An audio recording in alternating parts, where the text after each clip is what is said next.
তোমার মা কি এখনো বেঁচে আছেন? যদি আছেন, এই ভিডিওটা শেষ পর্যন্ত দেখো, কারণ যা বলবো সেটা হয়তো তোমার বাকি জীবনটা বদলে দেবে। আর যদি না থাকেন, তাহলে বুকে হাত দিয়ে বলো, শেষবার তার সাথে কেমন ছিলে তুমি? এক যুবক ছিল, নামাজ নেই, পরোয়া নেই, রাত কাটতো বাইরে, মা কাঁদতেন একা ঘরে। একদিন মা অসুস্থ হয়ে পড়লেন। হাসপাতালের বেডে শুয়ে অক্সিজেন মাস্ক পরে মা কাঁপা হাতে ছেলের হাত ধরলেন। চোখে পানি, গলায় শব্দ নেই, শুধু ঠোঁট নড়ল। বাবা, একবার নামাজ পড়ো। ছেলে চোখ সরিয়ে নিল, বলল, পরে পড়ব মা। সেটাই ছিল মায়ের শেষ কথা। সেই রাতেই মা চলে গেলেন। ছেলে দাঁড়িয়ে রইল কবরের সামনে।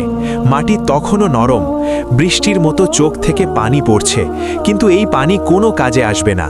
হঠাৎ বুকের ভেতর একটা কথা বজ্রপাতের মতো আঘাত করল, জান্নাত মায়ের পায়ের নিচে। সে থমকে গেল। মায়ের পা এখন এই মাটির নিচে, আর সে দাঁড়িয়ে আছে উপরে, পাপের বোঝা বুকে নিয়ে। সেই জান্নাত কি আর কোনোদিন পাবে সে? হাঁটু ভেঙে মাটিতে বসে পড়ল, দুই হাত তুলল কাঁপতে কাঁপতে। গলা দিয়ে শব্দ বের হচ্ছিল না, শুধু বুক ফেটে বেরিয়ে এলো, ইয়া আল্লাহ, আমি কি এখনো ফিরতে পারি? আল্লাহর দরজা কখনো বন্ধ হয় না। তওবার সময় শেষ হয় শুধু শেষ নিঃশ্বাসে। কিন্তু মায়ের সময়, সেটা তোমার হাতে নেই। তোমার মা কি এখনো আছেন? তাহলে ফোনটা রাখো, এখনই যাও, একবার মায়ের পায়ে হাত রাখো। সেটাই হতে পারে তোমার জান্নাতের প্রথম পদক্ষেপ।